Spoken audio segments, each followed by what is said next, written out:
Good morning, radio listeners. You are listening to 90.3 WMSC Upper Montclair. I'm Kenny Horn. And I'm Kyle Pepitone, and you're now tuned in to the Morning Buzz. Well, kinda. Every Friday during the summer, we're going to give you a compilation show of the Morning Buzz over the course of the last week. We have it all, everything from the pressing news stories all the way to the weird and funny news that will be sure to give you a good laugh. We will even replay interviews that aired, so you have another chance to listen in. We'll even be posting this show to YouTube, Spotify, Apple Podcasts, and more. So go ahead and treat yourself. Sit back, relax, and grab that extra donut, and listen to the best of the Morning Buzz. Donuts. Isaiah and we are interviewing John Anthony of the band 54 Ultra. This is a band that's really small, but I think has the potential to be very big. I really like their music and what they're putting out. And John Anthony, at least in my head, he's the brain behind it. So thank you, John Anthony, for coming on the show. Of course, it's a pleasure to have me. I appreciate you guys having me on here. Yeah, how long have you been making music? It'll be a year and like 4 days, I think. Oh, so you got it down to the day. Yeah, it was beginning of June, first week of June. So what? Today's the second. I would say honestly, it'd be a year Saturday, I believe. Huh, You've only been doing this for a year? Yeah, just about. Well, it doesn't sound like it. Like your music's definitely sounds like maybe you just have that natural kind of sense for music, but it sounds really good for. I don't want to say it like that, but for a year, that's amazing. I would think you've been doing this for a much longer time. No, you're good. See what you're gonna say. So one thing that is different about you, I think, is your sound. And that's the reason I want to talk to you mostly. Because your sound, it's extremely retro, I feel. And I love it. Can you tell me about your influences there? I'm glad that you love it. Honestly, I don't think I have a sound. I just because in my perspective, I know what I know my influences in my head, but I forget that not everybody sees it the way that I do.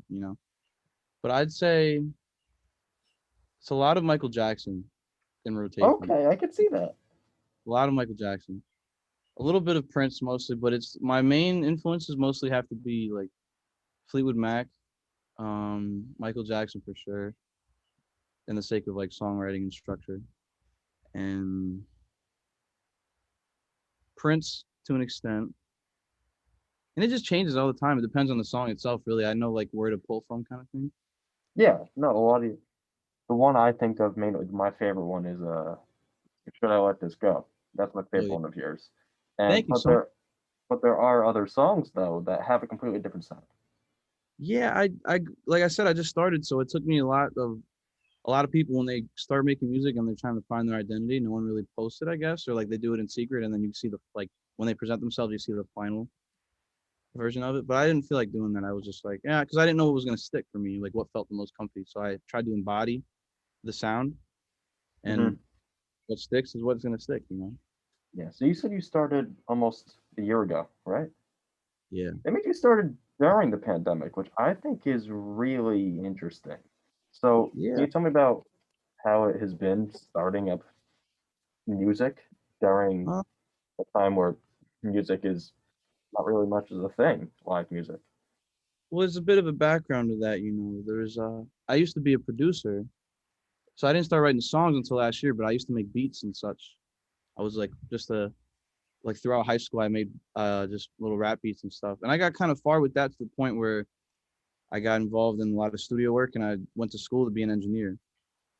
And so I've always been around music per se, but not much of my own self, just more trying to see like, okay, how do I? Because I want to be an engineer. I always thought myself as a behind the scenes guy, and then I just got fed up with it and wanted to start writing songs. And it definitely, with the pandemic, you can say that for everybody. It's basically like an incubator for people where you're just locked in your room all day and everyone's doing the same thing, which didn't make it feel as bad, where everybody's stuck at the same time.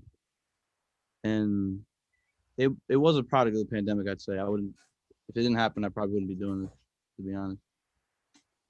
Amazing. So a lot of it's kind of scary, I'd say. When you ask to answer your question, I'm sorry, but no, very like, Because imagine you're doing this and you don't know who you're not talking to anyone about it. You're not really showing anyone about it. You just kind of drop it in a sense. And you're like, all right, this is what I'm doing now, guys. You know, it's it was an excuse to learn a lot though, because all I did was read books and study musicians and stuff like that. So I guess it worked out.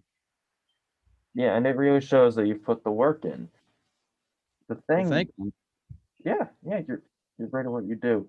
So Isaiah has got some good questions for you. Isaiah, Yes. yes, All right. hit him with a So, couple. as an artist, obviously you grow up listening to music. So, who would be your dream collaboration with? Team collaboration. Collaborations. Um, I would love to do a record with Harry Styles. I was just thinking about that the other day. I feel like it'd be Really? a good. Yeah, I feel like it'd be a good conversation between the two of us. You know. You know, I can actually kind of see the similarity between your music with him Yeah, it in wouldn't. some It'd of be. the songs.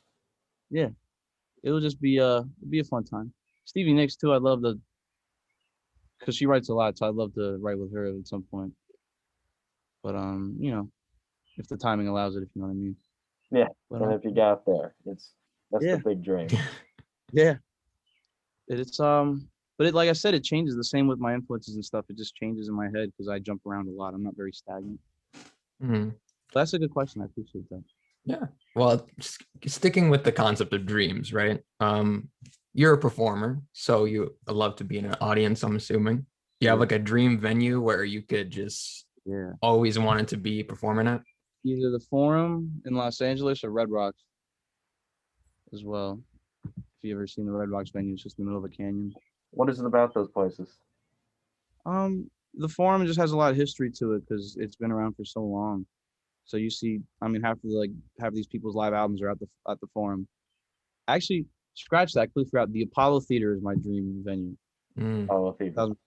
Like I said, I forget, and then I remember, and I'm like, oh yeah, definitely tops it. Yeah, Apollo Theater in New York for sure, just because of the history behind it. That's cool. The Apollo has always been just like an iconic, I think, venue for millions of people. Yeah. James I Brown wouldn't. did a live album there. It was fantastic. Yes, he did.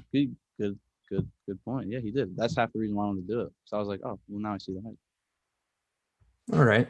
So if you could open for any artists out there, past or present, doesn't matter, alive, dead, who would it be? I would love to open for, like I said, I'd love to open for Harry. That'd be a fun blend. I feel like it'd be approachable enough, you know. And this band called Beach Bunny as well. I think it'd be a fun time if you heard of Okay. them. Yeah. All right. So now I have to ask you, honestly, probably the most hard-hitting question anyone's going to ask you. And it's very important. And as soon as I heard of you, it's going to be this one question. Mhm. What is the strategy to growing such a iconic mustache right there? All you radio funny. listeners, you can't see. It's fantastic. It's something You else. guys are gonna cry, man. I got it from my father. I'm pretty sure. I have conversations with so many people about this all the time, and I didn't think it was that big of a deal. But trust out. I don't literally. I got rid of it the other day, like 2 weeks ago. I was like, let's see how this goes. I hated it not having a mustache, and it came back in 2 weeks. So I don't know. I eat cereal in the morning and at night every night. So Or cereal. So that's the key. yeah, I mean, I'm trying to think of things that I do every day. So eating cereal for the most part. Is it a certain kind of cereal? Yeah, that's a good point. I imagine That's a like good point. Honey Nut I'd say Cheerios are better than Lucky Charms. 2% milk with Lucky Charms for the most part. I'm not gonna lie. Oh, it's Lucky Lucky Charms? Charms? Yeah, 100%. It's Lucky Charms. I guess My that's the favorite luck is inside of it. that definitely helps too. So can you tell me about your emotional attachment to music a little bit? Because as a musician, I'm sure you have a ton. I definitely do. You know, it's very because when you think about it in this way, you know, I'm trying to think. Well, I didn't go out very much when I was a kid, and that kind of stagnated into not having the most friends in middle school, high school, kind of thing. So in turn, the only people that I could look up to were the musicians that I had been able to listen to, you know. And as I started evolving into being like someone that makes music, my first thought was like, okay, I hope that I could be like everybody's buddy, you know, even if I'm alone. And that's Mhm. my attachment to that because it's like it's almost like you have like, if you put on a record and you close your eyes, it's like you're speaking to someone and they're not even with you physically, but you can hear what they're saying, and it's almost like they're with you in the room, like right next to you. So And that's how music I saw. was your way to connect.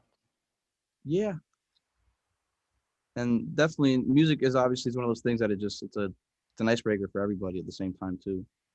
So with that, you kind of you're able to what I mean, kind of interact. Yeah, I guess. it's a great de-stressor, and it's Yeah, it's something I think is a unifier.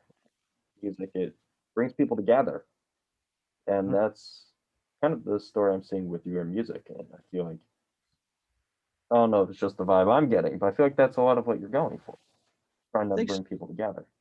Yeah, I like to think that. I like to think that the stuff that I say is at least enough relatable for a conversation with someone. You know what I mean?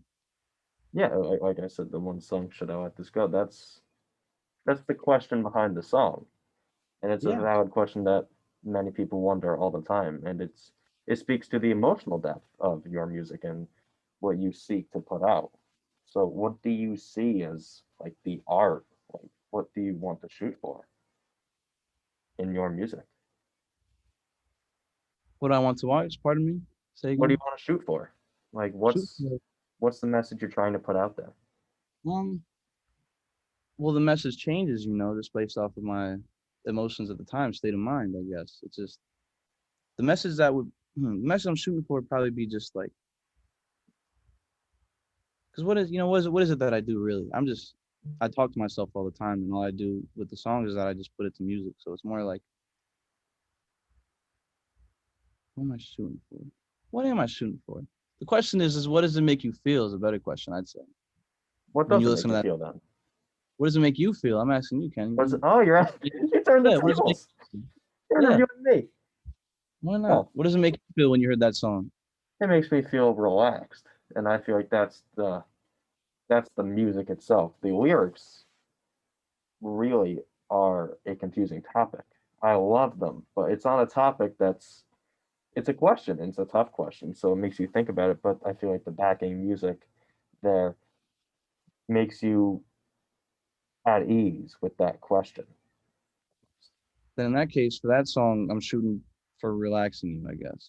For just Okay, so something what going you're in the back. shooting for is how the listener takes it. Exactly, and their perception of it. The subjectivity of it, I guess. You know what I mean? Okay, so you're shooting for just impact. Yeah, I'd say Yeah, from and song to that's song. that's a great point because you mentioned that growing up, that music impacted you, and you could even be doing something similar to making people want to start up their own things. Yeah, that's a dream, I guess. Just influencing people in the right way. Yeah, so we have a couple more funny questions because funny Oh, questions are 100 great. oh, So of course. I'm an yeah, open book. so what's your guilty music pleasure? Um, let's see, guilty music pleasure. I would. There is, you can't. I'm not guilty of any music. Music is music, But I'm guilty in some concepts. I guess would be. It depends on who you're talking to. Because if you're talking to a heavy metal guy, and then if I say that I listen to George Michael 24/7, they'll be like, "Oh wow, wasn't expecting that." But obviously, Yeah, fair enough. I mean, people kind of get surprised when I say that Stevie Nicks is like one of my biggest influences. I'd say. Okay. Yeah, I studied Stevie Nicks' songwriting and everything. And then when you hear the music, no one really hears it, but it's there.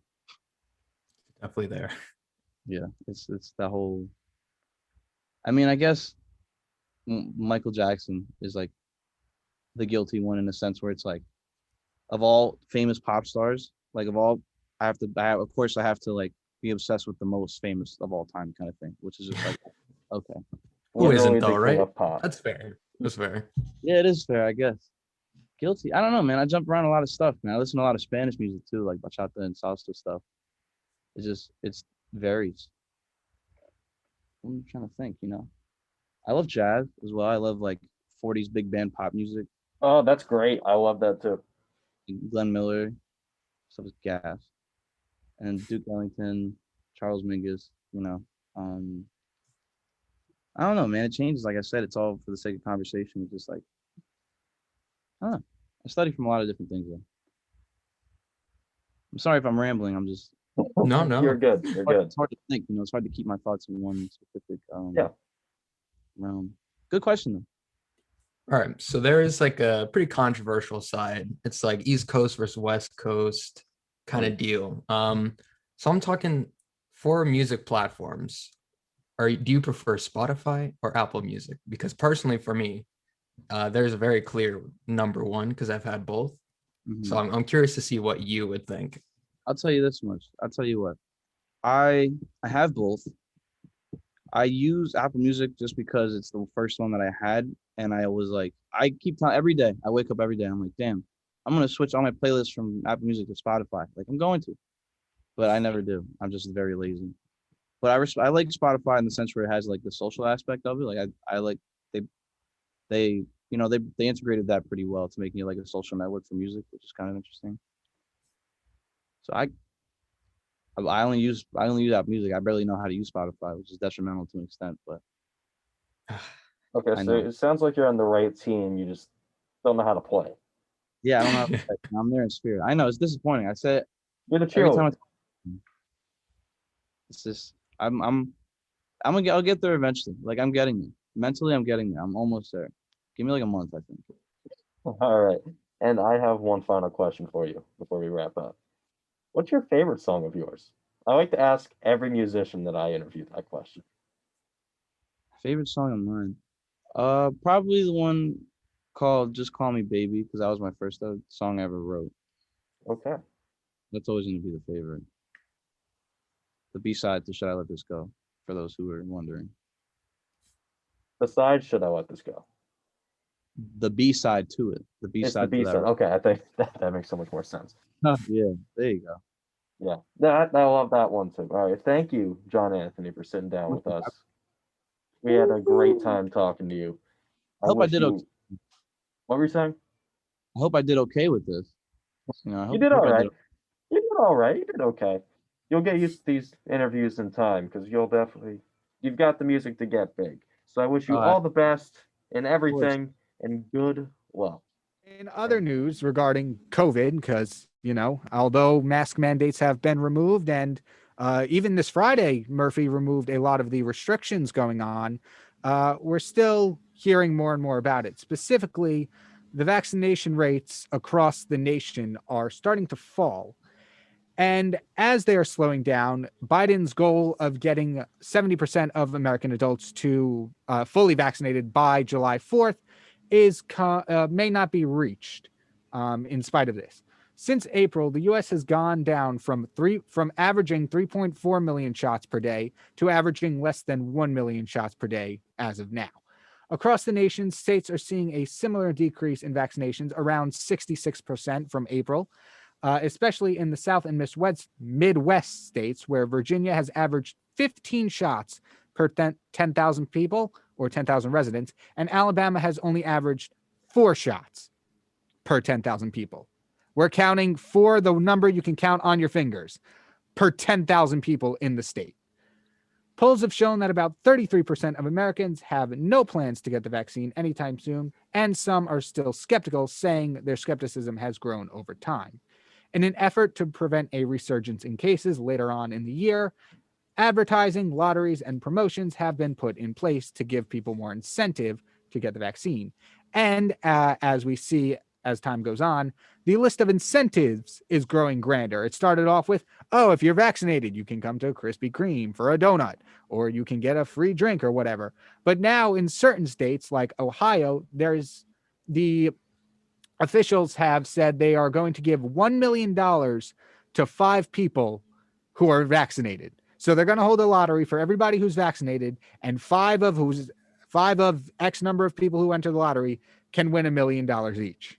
Ohio is also giving full ride scholarships. Memphis, Tennessee is giving out a free car, and Pennsylvania is going a little less materialistic and saying if 70% of the state gets vaccinated, no mask for anybody, which is different from what we see here in Jersey, where it's recommended still for non-vaccinated people to get masks, despite them not checking and everything. And Fernando Hamilton County's interim intermediate health official said, quote, "As the numbers have dwindled down, we've pivoted. We now know that we're not going to be able to give out 1,000 vaccines in one day in these pockets. If we get 10, we're ecstatic. If we get 15, it's a good day. It's still a lot of effort for a low yield, but we're okay with that." End quote. And in terms of New Jersey, the state has reported 8 COVID deaths and 293 new cases this week. So we're slowly dwindling down those numbers, which is actually a good thing. And additionally, we have 4.3 million residents fully vaccinated, which is about a little less than 60 of the 6.9 million residents in the state as a whole. And 260,000 children between 12 and 17 have also been vaccinated, leading our transmission rate to be just below 0.7, which is really good. So in light of all this, which was a lot of information to say, do you guys think we will be reaching Biden's goal of 70% by July 4th, which is less than a month away at this point? Personally, I don't think so. I feel like now, since like a lot of states, like you can get your vaccine at any age now, and like no matter what, there's no like restrictions anymore and whatever. So I feel like the people that are left are the people that are still like iffy about the vaccine. Right. Yeah. So I'm not 100. I don't think we'll reach that goal as quickly. Definitely not by that time. But I think it's just slowing up now because there's a lot of people that want the vaccine already got it. So yeah, that's how I'm looking at it. It's where we've gotten to a point where whoever wants the vaccine either has it or is in the process of getting it, and everybody left over are the ones who are going to be like, I'm on the fence still. So yeah. But what shocks me the most is I expected numbers to dwindle as more and more people got vaccinated because, number one, there's less people who need to get vaccinated. We're talking about the skepticism and stuff. But I didn't expect it to go down so much. Like when I read it went from 3.4 million to less than a million, I'm like, okay, wow, that's a lot more than I expected. But I guess it makes sense because, you know, America is very big population wise. And just to think that we're averaging 3.4 million a day. And if you take 7 days of that number, I can't do the math in my head, but that's still a lot. And it probably barely even covers like half of the country.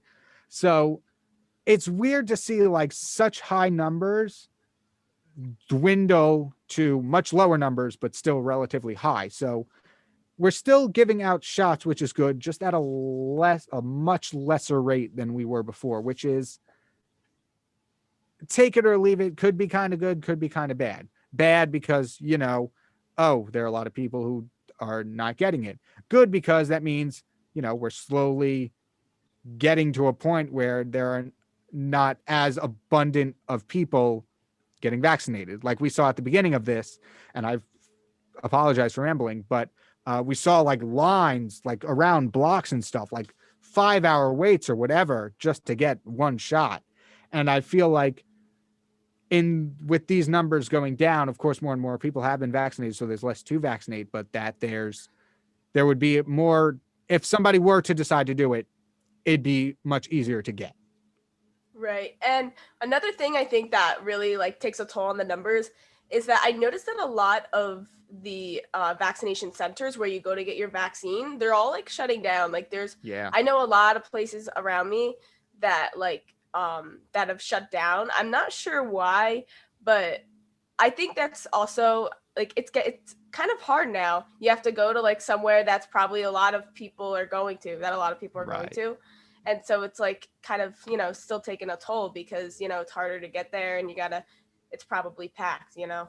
Yeah. And I forget where it was exactly, but they mentioned in this Washington Post article that one state or one county or something was shutting down like the 4 sites they had and just grouping them into one major site.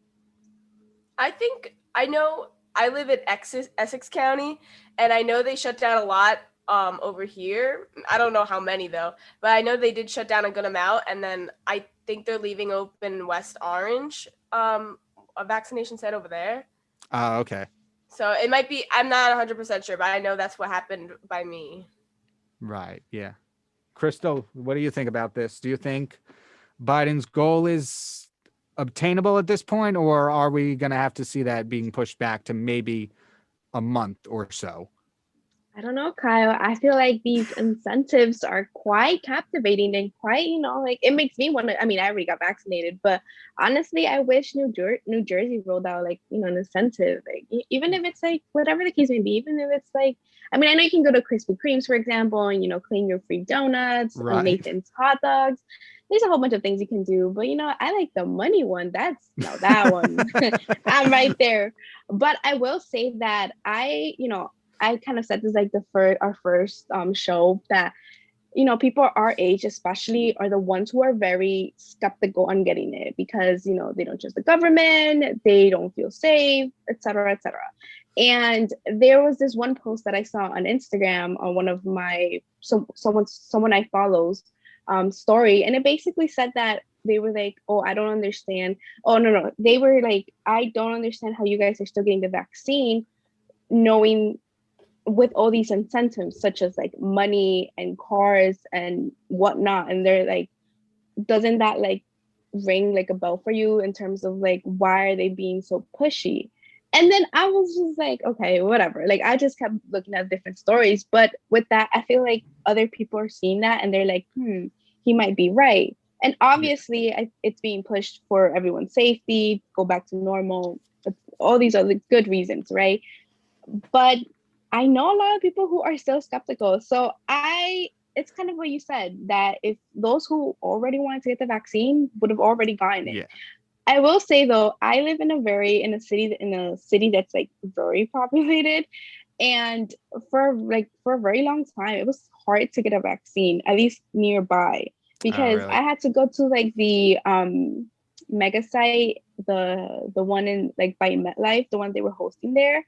Oh, okay. And I had to take an Uber, and this was way before Uber had offered to pay for your rides to go and come back. This was when they were only offering it and you were getting it at Walgreens, but Walgreens didn't have any appointments, or any pharmacy had appointments. So, I ended up going and getting a vaccine. But with that being said, I kind of don't, it's kind of hard because there's these incentives, but then again, it's like, I will say, if they rolled out a thing where it's kind of mandated for you to not have your mask and show proof that you're vaccinated, I think that there would be a lot more people who would be like, you know what, all right, fine, let me get the vaccine. But Yeah. I mean, it's funny what you said, because from at least the crowd of people I hang around with, I guess you could say, but I didn't really think this age group was the most skeptical. I feel like from my experience that this age group is the one pushing it more. But Kaya said, I don't know what kind of friends you hang around, but I don't know. It seems like a lot of my friends aren't skeptical about it. They're more like, I don't know if they're for it per se, but they had no gripes with getting it just overall. But I can kind of see, and this is the second point you mentioned, the incentive thing. I feel like they're getting to the point in these incentives that it's becoming suspicious. Like, yeah, a free donut, free drink, that's kind of a cool incentive. Now you're giving out money, scholarships, cars, things people don't normally give away unless they have like some underlying thing. Like nobody's going to give away number one, how many of us have $1 million? Number one, but two, how many of us? you don't know me. True, but if you did, would you willingly be able to give it away for something as simple as this? Absolutely not. I definitely agree with you. They should have made it like $1,000, and then you can get more people, and then more people would be, excited for it. $1,000 is $1,000, and especially, with people not having jobs or whatever the case may be, that would have been a good incentive. But it's true what you said. Making it such a big amount, it's definitely like a And I didn't think about that, but if you made it like 5 people in the entire state of Ohio are going to win the $1 million. Me personally, I would be like, the odds are not in my favor. Why even try? If it was $1,000, more people win less, the odds would be better, and I think more people would apply. I mean, I don't know how many people put their names into this Ohio lottery. It could be the entire state for all I know. But if it was less money to more people, I think the odds of, or the number of people entering the lottery would be higher. Yeah. I mean, I don't know. I feel like as what Kyle said earlier, I feel like the younger people are trying to push the vaccine, like you know, wanting to. I don't really know people like around my age group that don't want the vaccine. I mean, obviously there's gonna be some people, but like I know more people that maybe are like more middle aged or older, and they don't really want the vaccine.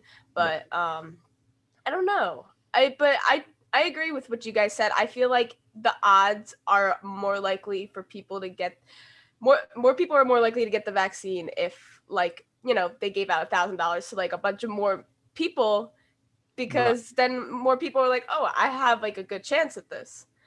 But I don't know. Even so, I'm trying to think, because there's a lot of people. I work at Starbucks, and so it's a very, I mean, now a lot of people come in without masks, and I'm not even doubting that there's so many people that come in with not vaccinated without a mask, and there's nothing you could do about it. But it's like, hey, I don't know. Yeah, that is true. I mean, it's really what it is at this point. I mean, if you're already vaccinated, there's not much more you can do to help this problem. You can't, the numbers won't go up if you get vaccinated twice. Twice as in like fully vaccinated twice, not like 2 shots. And if you aren't vaccinated, you either don't plan on it or you're having trouble getting on it. So there's really not much, at least individually, that the 3 of us can do. Government health officials approved its first new drug for Alzheimer's disease in nearly 20 years. And for those of you who don't know, over 6 million people in this world have Alzheimer's, which is terrible to think about, especially because it attacks the areas of your brain needed for memory, reasoning, communication, and basic daily tasks. In the final stages of the disease, individuals often lose the ability to swallow, which I can't even get into how terrible this disease is. But going back to the drug, it is called Aduhelm and is filled with many uncertainties. Independent advisors state that the drug hasn't been shown to help slow the brain-killing disease. The new drug did not reverse mental decline, but instead just slowed it down in one singular study. The price of Aduhelm has not been disclosed. However, analysts have estimated it could cost between $30,000 and $50,000 for a year's worth of treatment. A preliminary analysis by one group stated, start quote, the drug would need to be priced $2,500 or $8,300 per year to be a good value based on the small overall health gains suggested by company studies, end quote. The group believes that any price is too high if it isn't confirmed in follow-up studies. And I would have to agree on that note too. We talked about this 2 weeks ago on our first episode for the Tuesday Morning Buzz, and this is when the idea of this drug came out, that it could possibly be released, but it seems that there are a lot of uncertainties with this drug, and especially for something that's going to be a high price, more than likely, it's a little, I don't know how reliable this actually is. Any thoughts? I agree completely. I don't like the fact that it's so high and expensive. I feel like a lot of patients that may have Alzheimer's are minorities, and they don't have money in their pockets and stuff to afford this. So I don't appreciate that as much. How about you, Isa? I would have to say, when I was making research about this drug by AP News, BBC, and just looking around about what these people have to say about it, there was much resistance regarding to whether it works, whether it should be approved or not. And there seemed to be much hesitancy and disappointment coming from the researchers saying that this is nowhere near development. So I am not sure what opinion to have. I'm really happy that they're moving forward in some way, and they're saying that they found a way to maybe diminish it, which is amazing to hear. But the fact that there's so much so much hesitancy coming from the other side by researchers, I would be more skeptical. In my opinion, I would recommend to have more research before officially approving it. Yeah, it's a very complicated situation because it's like they haven't had any drugs for Alzheimer's in the past 20 years that have actually been passed. So it's like they finally have a drug, but it still comes along with many uncertainties, and like you don't know what's going to happen. It could potentially slow down the process of someone getting Alzheimer's, which is still good, but at the end of the day, it's not going to stop Alzheimer's. So it really depends on the person itself. I feel like if you're willing to, you know, spend that money in order to just have a little bit more time, or I personally don't know how much more time they're given, but still being able to mentally be there is a big deal, and it definitely adds a lot of value to your life. So in that case, when you look at it in that standard, it definitely, it could be worth it for that person. Yeah, that is true. And it's hard to say really, because on one end, like I said, it's very debatable. Like it's good that they're making progress towards this, but the fact that they approved it so quickly, it puts the patients at risk, because we don't know how certain are we that this is gonna work. But yeah, like we do have hope for it. My question is the development of these drugs, like where does it come from? I know it's mostly like pharmaceuticals, but is it studies? Is it like how do they work on these drugs? Do they work on just test studies, patients, or is it just like they see how it like? I think if I try to explain this a little more clearly, there's a difference when it works in a lab, and there's a difference when it works on people. Of course, it's not always ethical to test it on people, but how do we know? How do they have that certainty that it's going to work and it's going to be effective? That's my question. Yeah, it's a very complicated answer to that, because there was one study that I believe was taken on real elderly people who were beginning the stages of Alzheimer's. So according to that one study, it did slow down the process, which is good. But there's something that you said before that I thought was very interesting, and just how, like, why did it come out so fast? And I think at the end of the day, it's sad to say, but I feel like a lot of us are very desperate. Like Alzheimer's is not anything that we want to see anyone go through. It's terrible. It breaks your heart. Like my grandmother has Alzheimer's, and it's so sad, especially how it basically destroys your entire brain. And no one wants to experience this, so I feel like we're just taking basically anything that we can get in order to slow down this horrendous process and to add more time and more value to your life, which is completely understandable. But if you think about it, it's like, sure, we're really desperate and stuff, but if one like processes the amount of money that it costs, it's like it's only going to benefit people that can afford it, and it's just going to create more tension in terms of like healthcare issues and things like that, and how people that honestly can't afford $30,000 or high amounts, how that's going to be administered or given to people. I feel like it's annoying overall because of that, and I know that the drug has been researched since like 2012, and they only had a few patients though, but those few patients, they could have been they were different. There was a difference in age, background, all of this, and the stage in which they were presented and stuff. So I feel like I wish to be hopeful about it, but it sounds so distant at the same time, even though it's at our grasp. I don't know if you guys get what I'm saying. Yeah, I get what you mean, because while like people really want to heal and they are desperate for a solution, especially with such a dangerous disease. It's horrible to think that there's such a high price tag to wellness and when it comes to slowing this down. And I just, in my personal opinion, I feel that much money just to potentially slow down this disease isn't really, if that makes sense, a good deal, because it's like you said, Daji, that this goes into a lot of people who come from minority backgrounds, and it's sad to say that many of these people can't afford much of this. But out of desperation, when people want to heal such a disease, they pay so much money for a drug that we aren't even sure does it work in the mainstream market.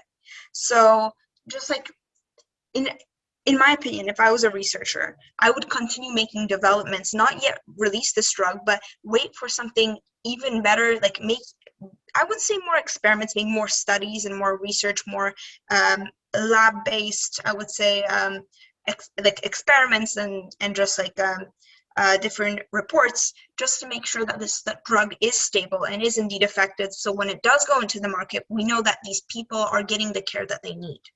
Not just throwing it out there, here, it's going to cost this much. It's not for profit based, just more for wellness based, to help the people, to help the general population.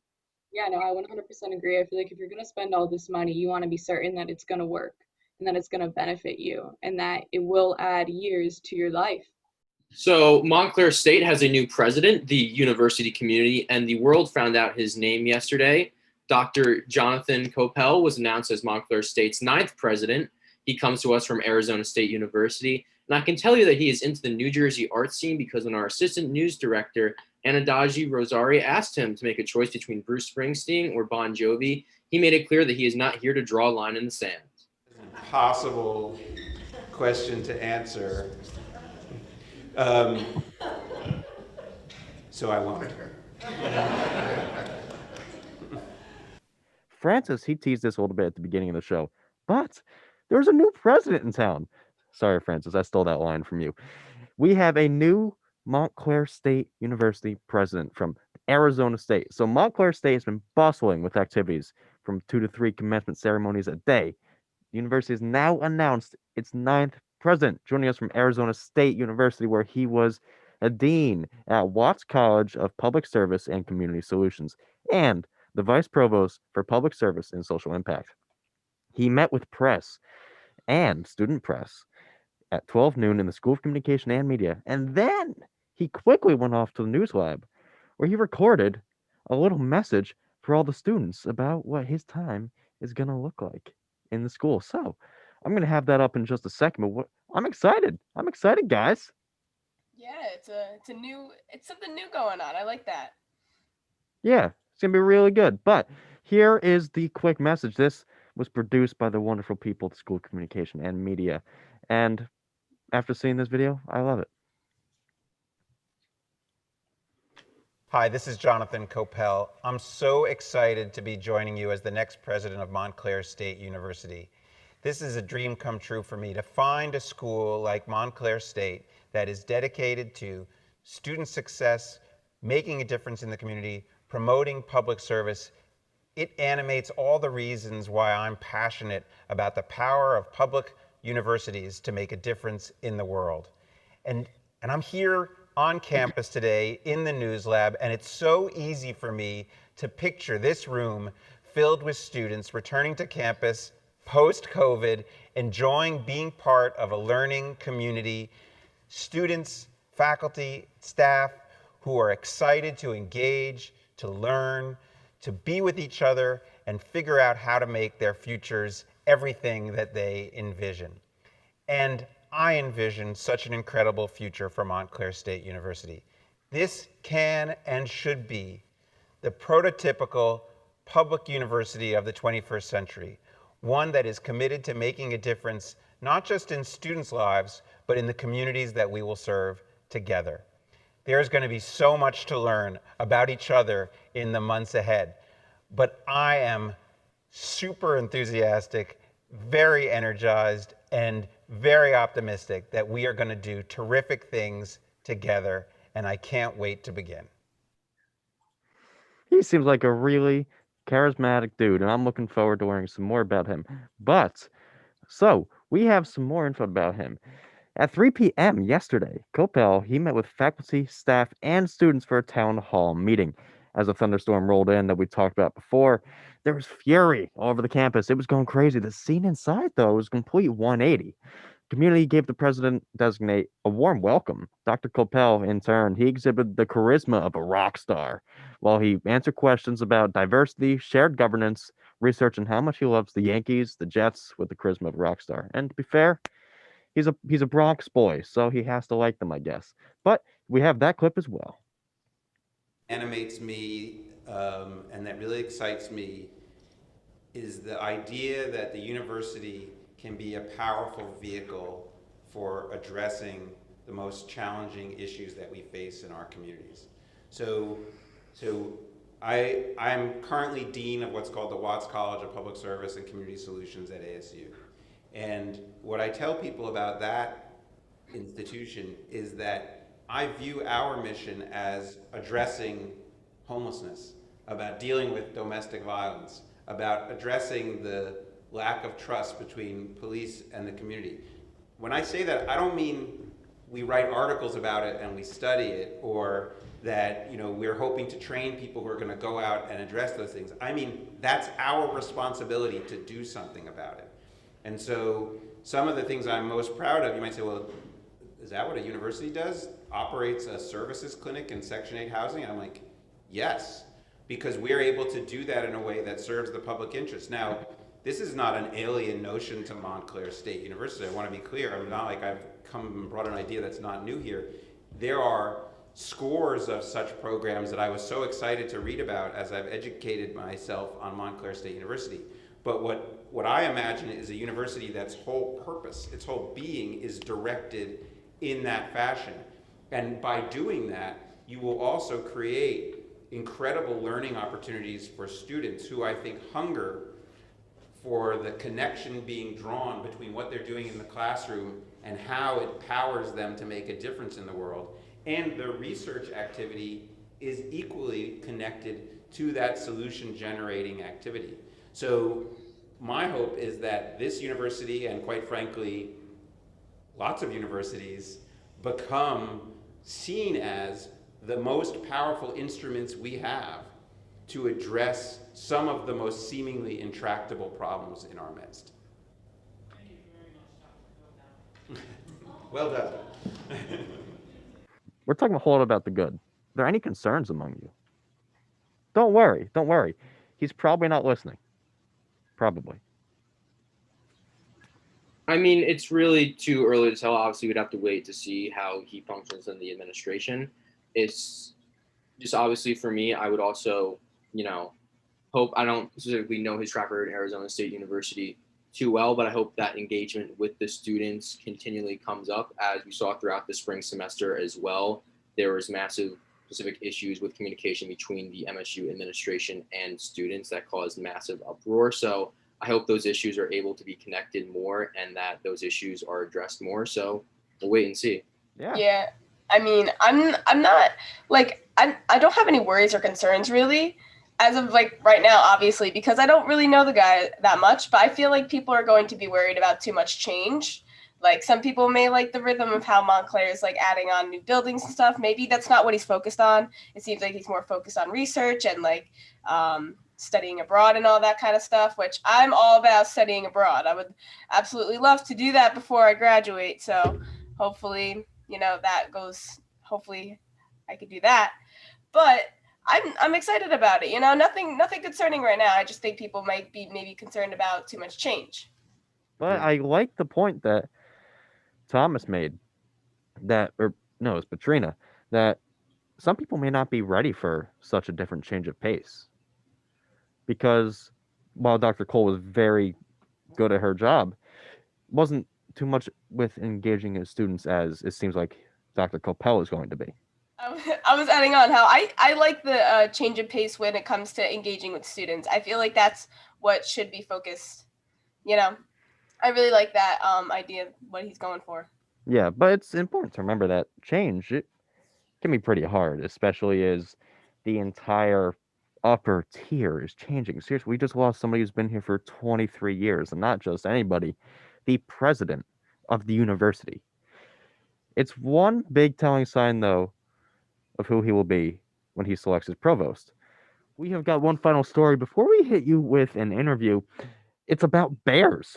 So this should be fun. We always like our animal stories, so we'll see how this goes. Isaiah? It's a throwback. Everyone loves a good bear. Anyways, Who in doesn't? Sulphur Springs Valley Electric Cooperative, a utility company based out of southern Arizona city of Wilcox, was notified earlier in the morning that a bear was tangled in power pole wires. A company lineman said they immediately disabled the power so the animal would not get electrocuted. Then he went up and used an 8-foot stick to get the bear off the line. He even tried talking to it, knowing it doesn't speak English. After grabbing and biting at the stick numerous times, the bear eventually climbed down and ran off into the desert. Luckily, there were no injuries, and the power outages only lasted about 15 minutes. This is the second time in this month that a bear has been spotted in a southern Arizona city. DJ Dr. Bear. Anyways, we're available on Spotify, guys. That was the goal. But we also have a video that Kenny can share with us of the bear.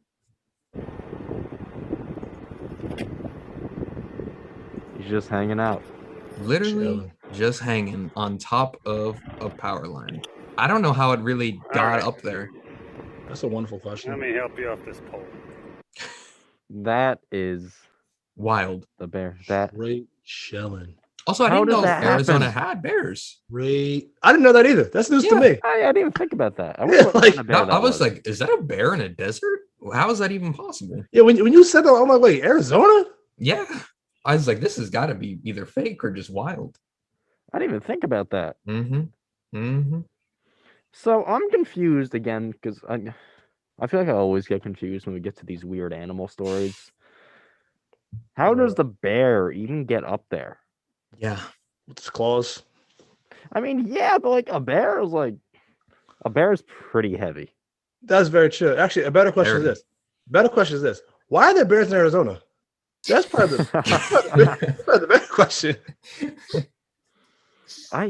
Maybe they're migrating. Maybe the bears are migrating. Everybody. Maybe they're taking down like their forest natural habitats and they're just walking around everywhere now. Yeah. What kind of bear do you think that was? Oh, that's a glutinous bear. Teddy don't bear. know. Yeah. A teddy bear. Oh my gosh. Gee. Yeah. Wow. So what was it after though? You know, like why did it feel? Thinking? Because if you look at like the video, right, that is the only thing like in that area pretty much other than like shrubs and desert. So what was on top of the power line that he thought he needed to grab? Probably a great point. Probably think about that. It's probably, like you said, shrubs and berries. He probably got sick of the shrubs and berries and said, you know what? Let's see what's up there. Let's see what that wire tastes like. I mean, bears are known for climbing trees and that to get to leaves, berries, sometimes beehives as well. So maybe he just thought, oh, this feels like wood. Let's climb it, see what's at the top. That's true. Oh, metal. Delicious metal. Yes. All right, listen. If I was a bear, okay, I'm wondering what I would have to have the thought process of. Do bears think like advanced? I know they can't think like us because nothing really does, but are they a smarter animal? I'm pretty sure they are. I would think they're feel like probably they a would step be. above a raccoon. Yeah. I mean, everything is a step above a raccoon. Okay, we're not going to insult raccoons. They literally Carry eat on. trash. Well, except pandas. Have you seen how clumsy pandas are? Well, that's because they had a good night the night before. That's true. That's true. Sloths are bad, actually. Sloths, when they're climbing around, they like grab onto their own arm thinking it's a branch, and then they just fall and like die. It's really sad. Imagine that's what the bear did. See, that's how we know bears are smarter than the sloth, because if they don't grab their own bear arm. wasn't smarter than the sloth, it would have just fallen because it would have grabbed its own arm. You know what I'm also interested in though is that given that he's like has an 8-foot stick, what was his plan with the stick? Like, was he just gonna like poke it off the pole? Yeah, like what like I get talking to it. At least like that's like you talk to your pets. I don't care about that part. but he was just poking it with a giant stick. Yo, don't poke a bear. Don't poke the bear. Literally. We all know It's that. literally an expression. Don't poke the bear. What was this guy thinking? And what was the bear thinking? So okay. So what do you all think was up there that was so interesting to the bear? I would say probably very rare Pokemon card he was A talking very about. rare Yeah. Pokemon card. That could be it. Mm-hmm. Maybe like what's that one Pokemon? Like Honeycomb or something? Oh, could be. Yeah. I hate to cut you guys off. Oh wait, no, I forgot about my special segment. No. So I forgot. This is Play a a sound. Yeah, this is what's that sound? That's why I started naming it. I want a sound for that. So A sound this for the sound. is the sound that we are gonna go with today is after Alyssa tells a joke. I've been curious about this. I think I know what this is. That is not at all what I thought that was. I thought that would be crickets. That's my excuse to get the play sounds on the board. That's amazing.